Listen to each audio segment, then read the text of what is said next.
Hello बच्चों, जयतु संस्कृतम। कैसे हैं आप सब?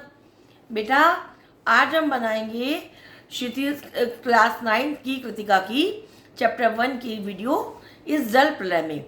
बेटा, क्लास 9 के क्षितिज के काव्यखंड और गद्यखंड का एक एक चैप्टर हम अपलोड कर चुके हैं और आज हम कृतिका का फर्स्ट चैप्टर पढ़ेंगे बेटा।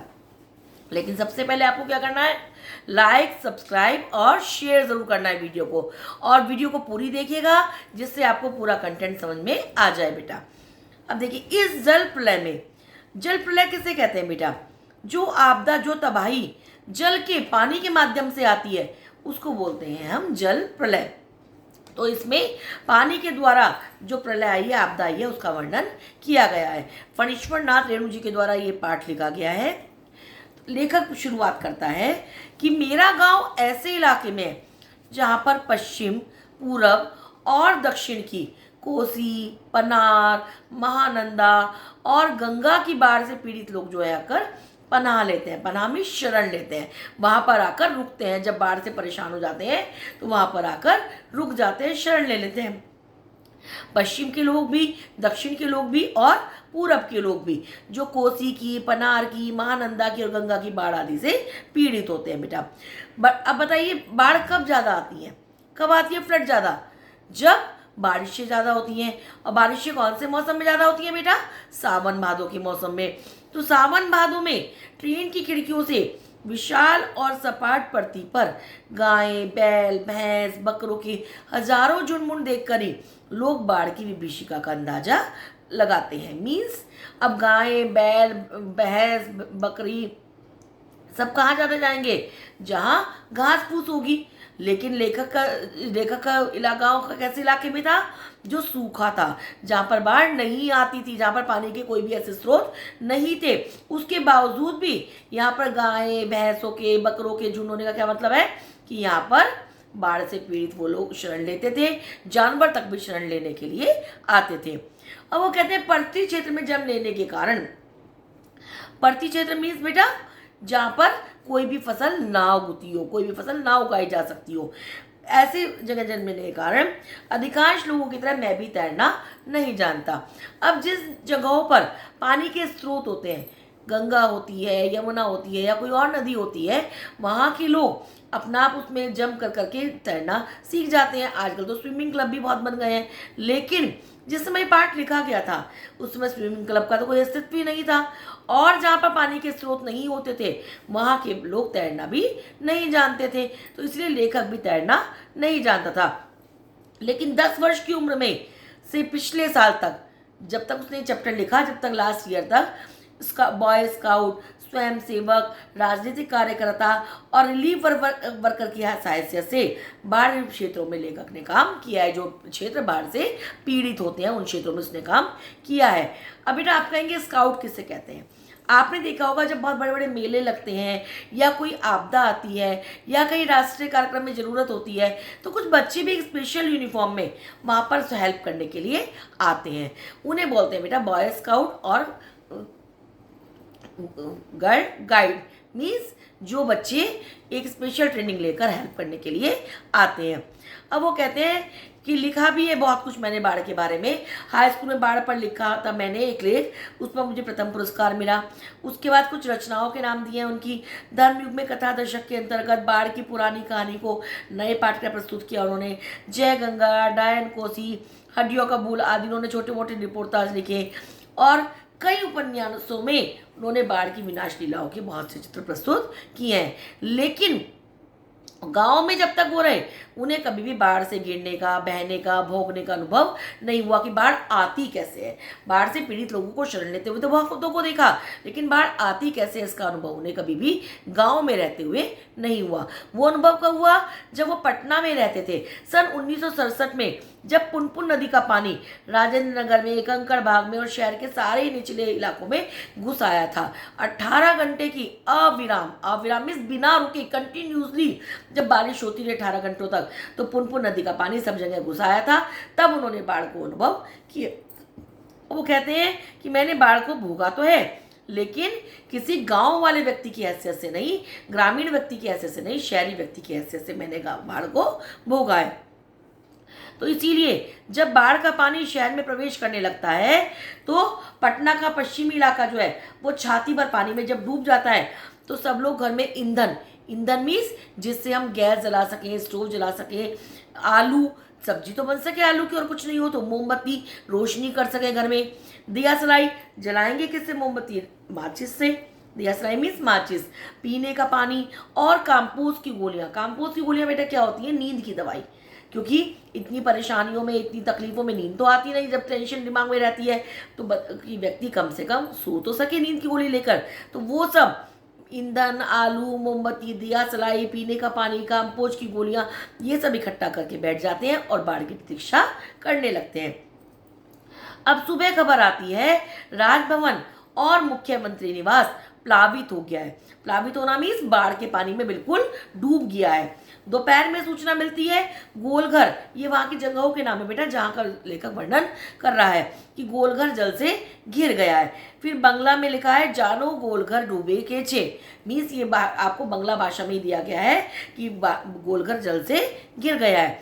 और 5 बजे जब कॉफी हाउस जाने के लिए, अब क्या होता है कहीं पर बाढ़ की सूचना मिलती है, बाढ़ आने वाली है, तो हम लोग मोस्ट पॉसिबल जो आसपास जगह होती है वहाँ पर जाते हैं ना जहाँ बाढ़ का पानी इकट्ठा होने की ज़्यादा उम्मीद होती है।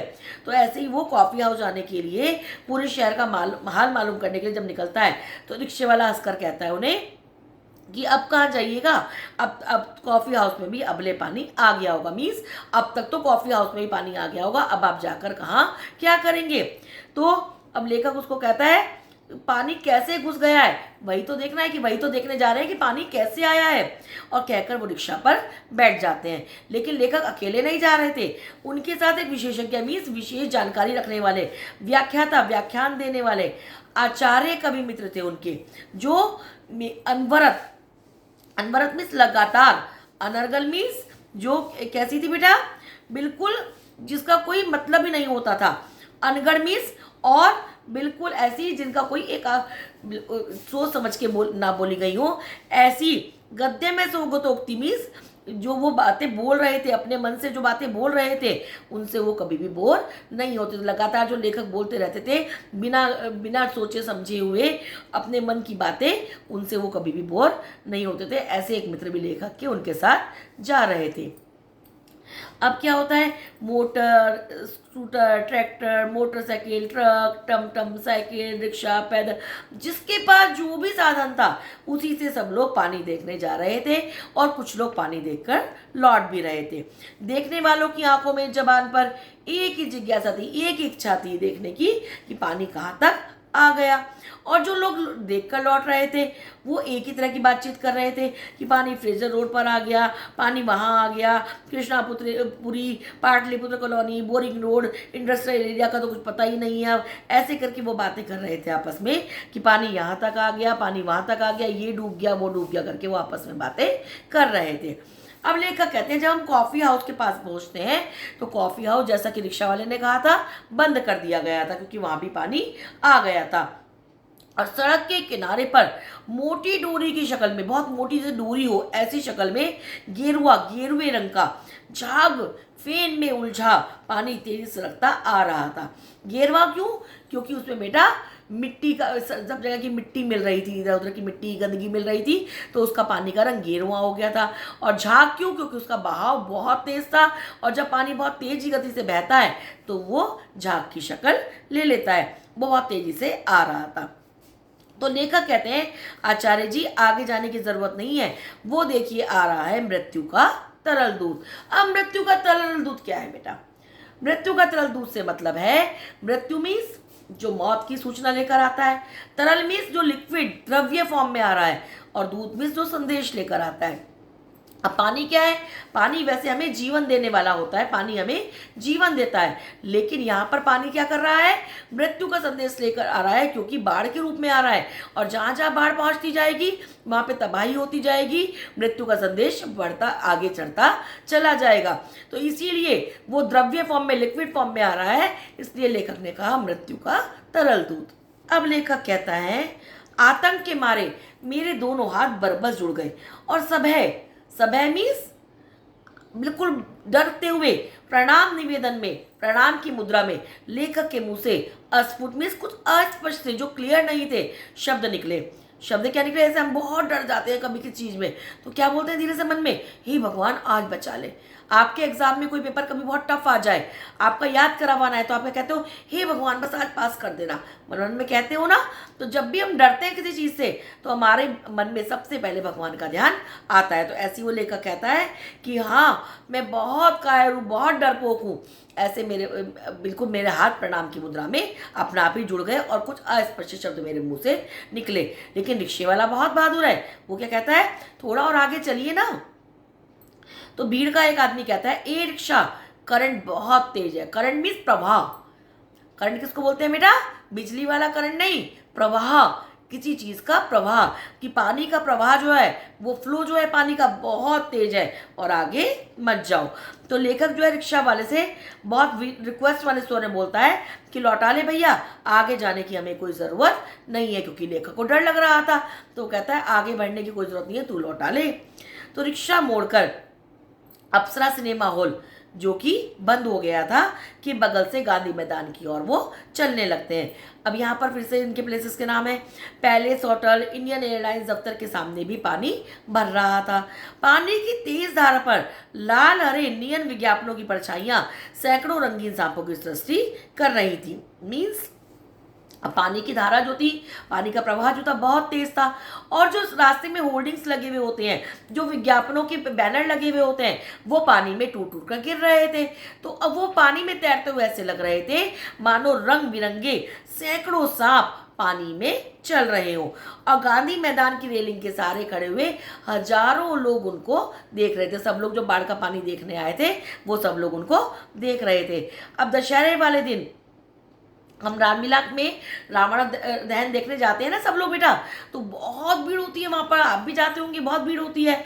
तो लेखक कहते हैं जितने लोग रामलीला में राम के व्रत की प्रतीक्षा करते हुए तो उनकी भीड़ करते हैं, उससे कम वहाँ नहीं थे। मीन्स बहुत भारी भीड़ वहाँ जमा थी। गांधी मैदान के आनंद उत्सव पर, सभा सम्मेलन पर, खेल कूद की सारी स्मृतियों पर धीरे धीरे एक गहरे का आवरण आच्छादित हो रहा था। मीन्स गांधी मैदान बहुत बड़ा मैदान था और वहाँ पे सम्मेलन, सब कुछ, खेल प्रदर्शनियाँ वगैरह होती रहती थी। लेकिन ये जो भीड़ थी आज, जो बाढ़ का पानी देखने के लिए आई थी, वो सबसे ज़्यादा थी, इसलिए गेरुए आवरण पर गेरुआ आवरण वहाँ पे छाता जा रहा था, ढकता जा रहा था सब कुछ। अब हरियाली पर शनई शनई मीन्स धीरे धीरे पानी फिरते देखने का अनुभव सर्वथा नया था। नया क्यों था बेटा? क्योंकि लेखक ने तो आज तक बाढ़ देखी ही नहीं थी, वो तो पहली बार बाढ़ का आना देख रहा था। तो वो कहता है ये अनुभव मेरे लिए बिल्कुल नया था कि हरियाली पानी में डूबती जा रही है। तभी एक अधेड़ सा मुस्टंड सा गंवार जोर जोर से बोल दिया कि यह जब दानापुर डूब रहा था तो पटनिया बाबू लोग उलटकर देखने भी नहीं गए। अब बूझो कि जब दानापुर पानी से डूब रहा था, पानी में डूब रहा था, तो पटना वाले लोगों ने एक बार देखा भी नहीं, और अब यहाँ बाढ़ आई है तो अब तुम ही जानो, ऐसे करके वो उसको कहते हैं। तब वो अपने आचार्य कवि मित्र से कहता है, जो उसके साथ गए थे देखने, कि पहचान लीजिए यही है वो आम आदमी जिसकी खोज हर साहित्य गोष्ठी में हम लोग करते हैं। आम आदमी से मतलब बेटा जिसके बारे में हम लोग बातें करते हैं राजनीतिक गोष्ठियों में, यही है वो आदमी जो दूसरों की तरक्की से, दूसरों की परेशानियों से दुखी नहीं होता, उनसे और सुखी होता है। ठीक, और इसमें हम किसी को भी जोड़ सकते हैं, दानापुर के बदले उत्तर बिहार भी, कोई भी हम गाँव इसमें छोड़ सकते हैं।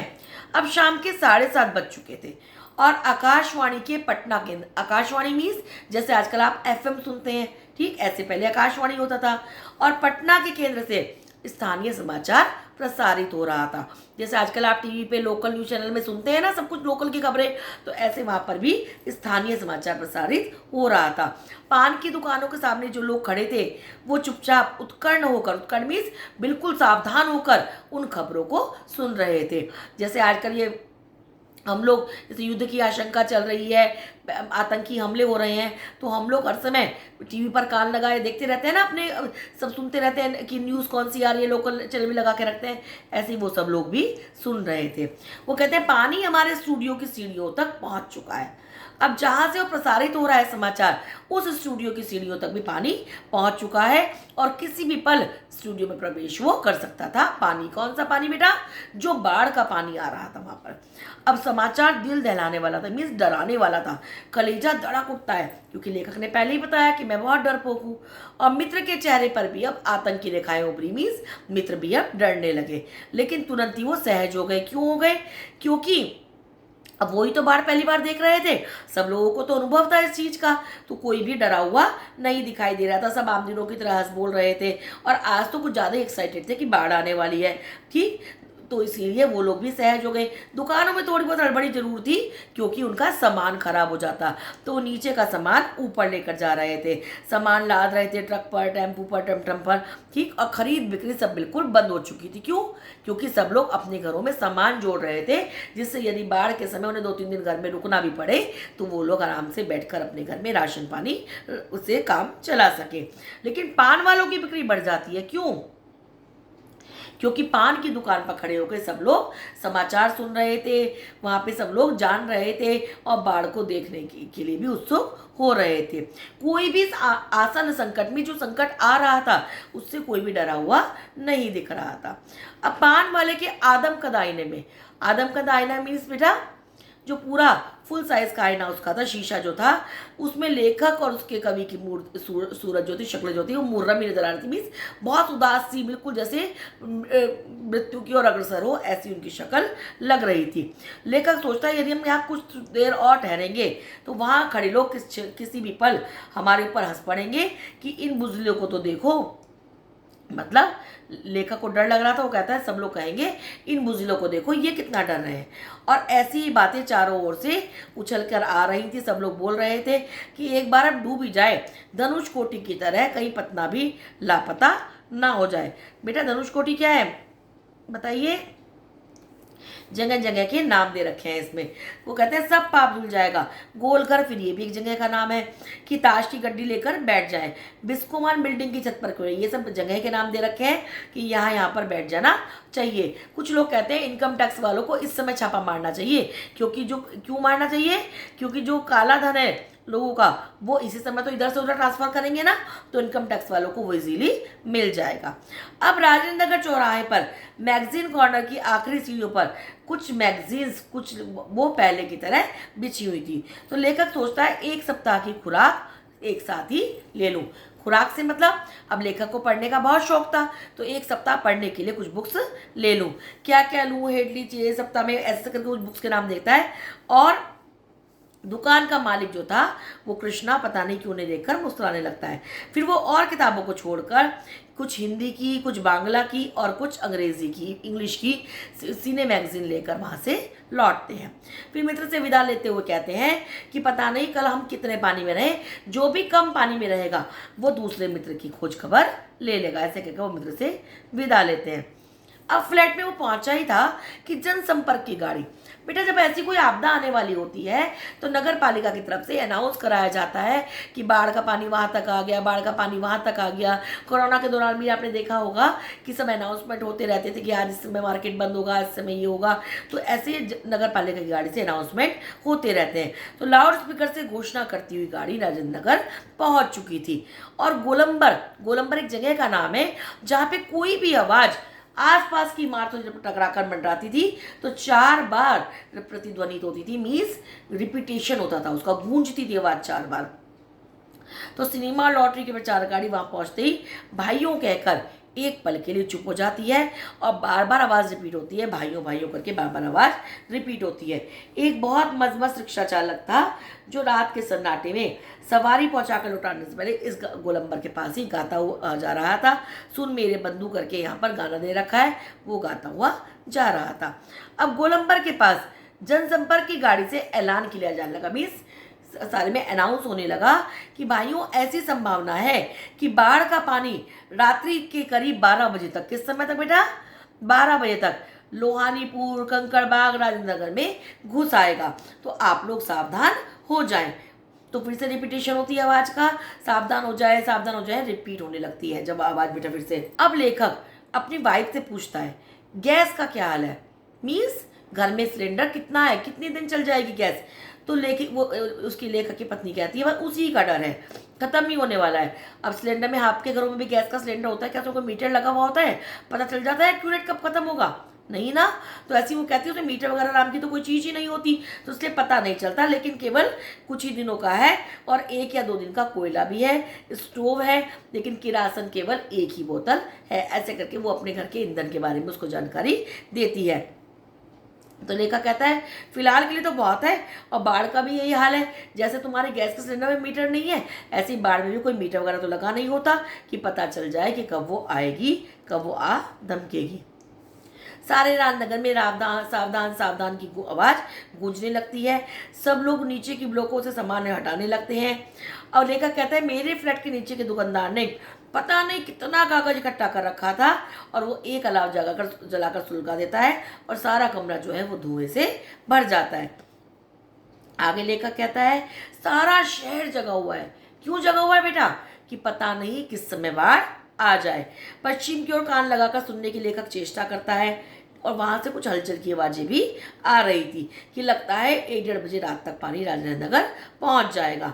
लेखक सोने की कोशिश करता है, लेकिन उसे नींद आएगी भी कैसे, क्योंकि दिमाग में तो बाढ़ घूम रही है। वो कहता है कंपोस्ट की टिक्कियाँ ले लूँ क्या? फिर वो सोचता है नहीं नहीं अभी नहीं, मैं कुछ लिखूँ क्या, बाढ़ की प्रतीक्षा के बारे में मैं कुछ लिखूँ क्या? तो तब उसे नींद नहीं आती, स्मृतियाँ आने लगती हैं, मीन्स यादें आने लगती हैं। एक एक करके बहुत सी यादें उसे आने लगती हैं। सबसे पहले उसे याद आता है 1947 में मनिहारी के इलाके में गुरुजी, कौन गुरुजी? स्वर्गीय सतीनाथ बादुड़ी जी ने वो गुरुजी कहते हैं, गंगा मैया की बाढ़ से पीड़ित क्षेत्र पर नाव से जा रहे थे। लोग नाव पर जा रहे थे, चारों ओर पानी पानी भरा हुआ था, और तभी एक द्वीप बालूचर जैसा दिखाई पड़ा, बिल्कुल जैसे कोई बालू में घूमने वाला हो ऐसे दिखाई पड़ा। और वो कहते हैं चलो जरा वहाँ चलकर भी अपनी टांगे सीधी कर लें, मीन्स वहाँ तक भी चलते हैं। बादुड़ी जी कहते हैं नहीं सावधान, ऐसी जगहों पर कदम रखने से पहले ये मत भूलना कि वहाँ पे हर तरह के प्राणी मिलेंगे, मीन्स केवल इंसान ही नहीं मिलेंगे ऐसी जगहों पर, वहाँ पर तो चींटे, सांप, बिच्छू, लोमड़ी, सियार सब पना लेते हैं। सब भाई बाढ़ से सभी लोग बचेंगे ना, तो सब लोग शरण लेने के लिए मिलेंगे वहाँ पर। तो इसीलिए हर नाव पर पकाही घाव की दवा होनी चाहिए। पकाही घाव बेटा क्या होता है?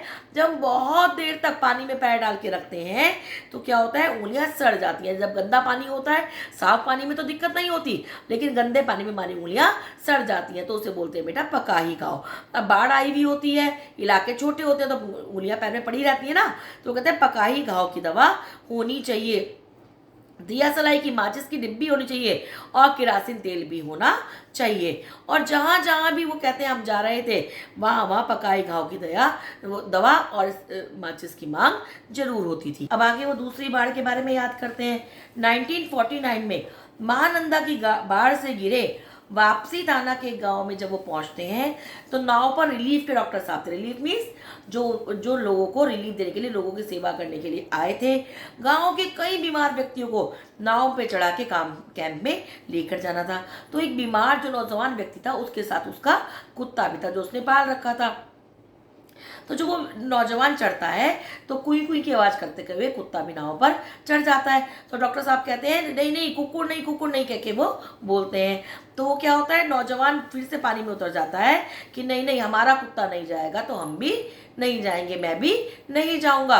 और जब नौजवान उतर जाता है तो साथ साथ बेटा उसका कुत्ता भी पीछे पीछे छपाक से पानी में कूद जाता है कि यदि ये नौजवान मेरा मालिक नहीं जाएगा तो मैं भी नहीं जाऊंगा। मीन्स यहाँ पर दिखाया गया है कि दोनों में कितना प्यार था, एक दूसरे के बिना दोनों रहना नहीं चाहते थे। अगर नौजवान जाएगा तो कुत्ता भी जाएगा, कुत्ता जाएगा तो नौजवान भी जाएगा, नहीं तो दोनों में से कोई भी नहीं जाएगा। उसके बाद वो एक और बाढ़ का बताते हैं। परमान नदी की बाढ़ में डूबे हुए एक मुसहरों की बस्ती में, मीन्स मछुआरों की बस्ती में जो वो राहत बांटने जाते हैं, तो खबर मिली कि वो लोग मछली और चूहों को झुलसाकर फिलहाल खा रहे हैं। वहाँ पे खाने तक को भी कुछ नहीं है, बहुत मुश्किल से वो जिंदगी जी रहे हैं। लेकिन जब वो लोग टोले के पास पहुंचते हैं राहत सामग्री लेकर, तो ढोलक और मंजीरे की आवाज़ उन्हें सुनाई पड़ती है, म्यूजिक की आवाज़ उन्हें आती है। जाकर देखते हैं तो एक ऊंची सी जगह पर मचान बनाकर स्टेज की तरह उन्होंने सजा रखा था उसको, और बलवाही नाच, बलवाही बेटा एक टाइप का डांस है, आदिवासियों का। ठीक, तो वो वहाँ पर नाच हो रहा था। लाल साड़ी पहनकर एक काला कलूटा सा जो आदमी था वो दुल्हन के, एक ब्राइड के हाव भाव दिखला रहा था, यानी कि वो क्या था, धानी। और घरनी घर छोड़कर मायके भागी जा रही है, मतलब वो अपने मायके जा, ये वहाँ पे अभिनय कर रहे थे कि मायके भागी जा रही है, और उसका पति जो है, उसका घरवाला जो है, वो उसको मनाकर लौटाने के लिए गया है। और इसी के साथ ढोलक पर द्रुत ताल बजने लगा, मीन्स बहुत तेज तेज ताल बजने लगा ढोलक पर, और वो सब लोग बहुत खुशी खुशी नाच रहे थे। अब वो कहते हैं कीचड़ और पानी में लथपथ थे वो लोग, भूखे प्यासे थे, खाने तक को भी नहीं था, लेकिन क्या उनमें कितनी मुक्त खिलखिलाहट में से कितनी खुश होकर वो वहाँ पर जी रहे थे। लेखक कहते हैं कि हम ये रिलीफ, राहत की सामग्री बांट कर भी क्या हम उन्हें वो खुशी दे पाएंगे जो वो इस समय महसूस कर रहे थे। अब वो कहते हैं बलवाही नाच की बात उठते ही साथ उन्हें अपने परम मित्र भोला शास्त्री की याद आती है। किसको? लेखक को। एक बार 1937 में 1937 में सिमरविनी शंकरपुर में बाढ़ के समय नाव को लेकर लड़ाई हो गई थी। वो कहते हैं मैं उस समय बॉय स्काउट था। ये बता रहे बेटा आपको स्काउट क्या होते हैं। तो लेखक उस समय बालचर था, बॉय स्काउट था, और गांव के लोग नाव की कमी की वजह से केले के पत्तों का पहला बनाकर किसी तरह काम चला रहे थे, केलों के पत्ते से नाव का काम चला रहे थे। और जमींदार के लड़के जो थे वो हारमोनियम तबला लेकर जल विहार करने निकले थे, मतलब जिन्हें जरूरत थी उनके पास नाव मौजूद नहीं थी, वो तो केले के पत्तों से काम चला रहे थे, और जमींदार के लड़के ऐसे ही घूमने के लिए नाव का यूज कर रहे थे। गांव के नौजवानों ने मिलकर उनकी नाव छीन ली थी और थोड़ी बहुत मारपीट भी हुई थी। इस तरह से वो अलग अलग पिछली स्मृतियां याद कर रहे हैं। अब 1967 में जब पुनपुन का पानी राजेंद्र नगर में घुस आया था, तो एक नाव पर कुछ सजे धजे लोग और कुछ लड़कियों की टोली, जैसे फिल्म में देखते ना आप कश्मीर में हाउस बोट दिखाते हैं कश्मीर की मूवीज में, तो ऐसे ही वो हाउस बोट का आनंद लेने के लिए घर से निकले थे किसी नाव पर। एक स्टोव जला रखा था, केतली चढ़ा रखी थी, उसके ऊपर बिस्किट के डब्बे खुले हुए थे। एक लड़की प्याली में चम्मच डालकर क्या बना रही थी, एस्प्रेसो कॉफी बना रही थी, नेस्कैफे के पाउडर को मत रही थी, मीन्स कॉफी बना रही थी। और दूसरी लड़की बहुत ही ध्यान से कोई कलर्ड मैगजीन पढ़ रही थी। एक युवक दोनों पैरों को फैलाकर बांस की लग्गी से नाव खेल रहा था, मीन्स जो पतवार होती है उससे नाव को आगे की ओर बढ़ा रहा था। और दूसरा युवक क्या था, पत्रिका जो मैगजीन पढ़ रही थी लड़की, उसके सामने अपने घुटने टेक कर मनमोहक डायलॉग, वो बहुत अच्छे अच्छे डायलॉग बोल रहा था, और पूरे वॉल्यूम में पूरी तेज आवाज में ट्रांजिस्टर पर गाना आ रहा था, हवा में उड़ता जाए मेरा लाल दुपट्टा मलमल का करके गाना उसमें चल रहा था। अब लेखक कहते हैं जैसी नाव गोलांबर के पास पहुंची ही थी। अब गोलांबर का जिक्र पहले भी आया है। गोलांबर के पास क्या होती है बेटा, आवाज रिपीट होती है, बहुत तेज गूंजती है। तो वहां पहुंची ही थी कि अचानक चारों ब्लॉक की छतों पर खड़े लड़कों ने, जो नाव में लड़के खड़े हुए थे चारों तरफ, उन्होंने एक साथ किलकारियां सीटियां बजानी शुरू कर दी। अब क्या हुआ, जब उन्होंने सीटियां बजाई, आवाजें की, तो गोलांबर में तो आवाज रिपीट होकर गूंजती है मंडरा मंडरा कर। तो इतनी तेज ध्वनि संयोजन हुआ, इतनी तेज ध्वनि हुई कि बड़े से बड़ा संगीत निर्देशन भी बहुत भी कोशिश करता तब भी उसे रोक नहीं पाता। और वो क्या हुआ, सारे युवक जो थे उनकी सारी एग्जिबिशन में, क्या मतलब क्या होता है बेटा, सारी जो उनका शो ऑफ था, जो उनका दिखावा था, सारी उनकी एग्जिबिशनिज्म छूमंतर हो गई, मीन्स खत्म हो गई। और युवतियों के जो लाल लाल होठ थे और गाल तो जो वो काले पड़ गए डर के मारे कि पता नहीं अब क्या होगा, इतना तेज रिपीटिशन हुआ। केवल एक ट्रांजिस्टर था जो अपनी आवाज पूरे आवाज के साथ अब भी गा रहा था, नैया तोरी मझधार होशिया होशिया करके वो अब भी गा रहा था, क्योंकि वो कोई आदमी तो था नहीं जो डर लगता, वो तो जैसे पहले चल रहा था ऐसे ही अब चल रहा था। ठीक, अब फिर से लेखक प्रेजेंट में आ जाते हैं। अब तक वो पुरानी स्मृतियां सोच रहे थे, अब फिर से वो आज की तारीख की बात करते हैं। नहीं कहो राम सिंगार पनिया आ रहे लो है, कि राम सिंगार बताओ पानी आ रहा है। तो वो कहता है नहीं नहीं अभी तक तो आया नहीं है। अब रात के 2:30 बज गए और पानी अभी तक नहीं आया था। लेखक सोचते हैं पानी कहीं अटक गया है, और हो सकता है जहां तक आना हो वहीं आकर रुक गया हो, या फिर जो इंजीनियर बाढ़ को रोकने की कोशिश कर रहे थे, हो सकता है उनका जो एफर्ट है वो सक्सेसफुल हो गए हो और पानी रुक गया हो, बाढ़ रुक गई हो, क्योंकि रास्ता तो इधर से ही है। चारों ब्लॉकों के सभी फ्लैटों की लाइट लगातार जल रही थी, बुझ रही थी, क्योंकि सब लोग जगे हुए थे और कुत्ते भी रह रहकर आवाज कर रहे थे। और राम सिंगार की मंडली मीन्स जो पहरेदारों की मंडली थी, उन्हें डांटकर बार बार चुप करा रही थी। तभी अचानक लेखक को अपने उन मित्रों की, उन स्वजनों की याद आई जो कल से ही Patliputra colony, Shri Krishnapuri, Boring Road के ताजल में गिरे हैं। लेखक के यहाँ तो पानी अब तक आया नहीं है, लेकिन उसके कुछ फ्रेंड्स ऐसे भी हैं जिनके इलाकों में पानी कल ही भर गया था। तो वो सोचता है पता नहीं वो किस हाल में होंगे। शाम को एक बार पड़ोस में जाकर फ़ोन करने के लिए उसने टेलीफोन का रिसीवर उठाया भी था। बहुत देर तक नंबर भी डायल करता रहा था, लेकिन बिल्कुल सन्नाटा छाया पड़ा था। कोई भी शब्द नहीं आया उधर से। टुंग फूंग के अलावा कोई भी आवाज़ वहाँ से नहीं आई। अब बिस्तर पर लेटते हुए लेखक के मन में आया कि कुछ तो लिखना चाहिए, मुझे कुछ तो लिखना चाहिए, लेकिन क्या लिखूं? कुछ लिखना संभव भी तो नहीं है। बताइए संभव क्यों नहीं है? जब वो लेखक था तो लिखना संभव क्यों नहीं है? क्योंकि इस समय उसके दिमाग में उथल पुथल मची हुई है। शांत दिमाग उसका नहीं है कि बाढ़ कैसे आएगी, कब आएगी। उस दिमाग में उथल पुथल मची हुई है। तो वो सोचता है मैं क्या लिखूं?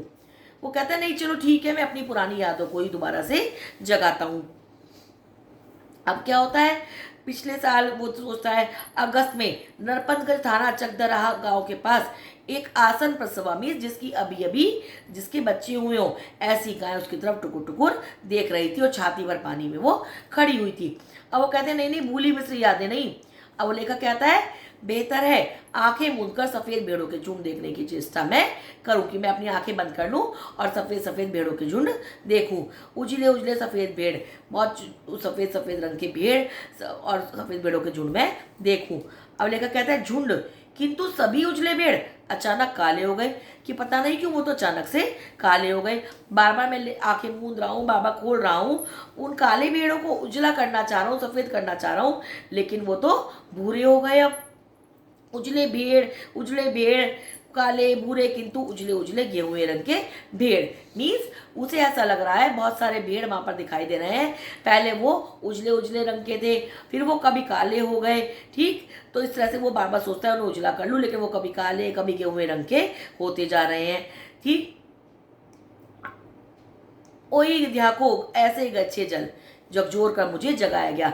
वहां की भाषा में बोला गया कि अरे अरे देखो देखो बाढ़ आ गई। तो घड़ी देखता है लेखक, ये सब सोचते सोचते ही मतलब उसे नींद आ गई थी, तभी तो जगाया गया ना उसको, क्योंकि अब तक तो वो जगा हुआ था, लेकिन ये सब सोचते सोचते उसे नींद आ गई थी। तो घड़ी में 5:30 बज रहे थे, सवेरा हो चुका था। और आ रहलो है पनिया पानी आ गेलो, हो राम सिंगार हो मोहन रामचरण ओ अरे हो। मीन्स वो सबका कहना क्या है, पानी आ गया है, पानी आ गया है। आंखें मुलता हुआ लेखक उठता है।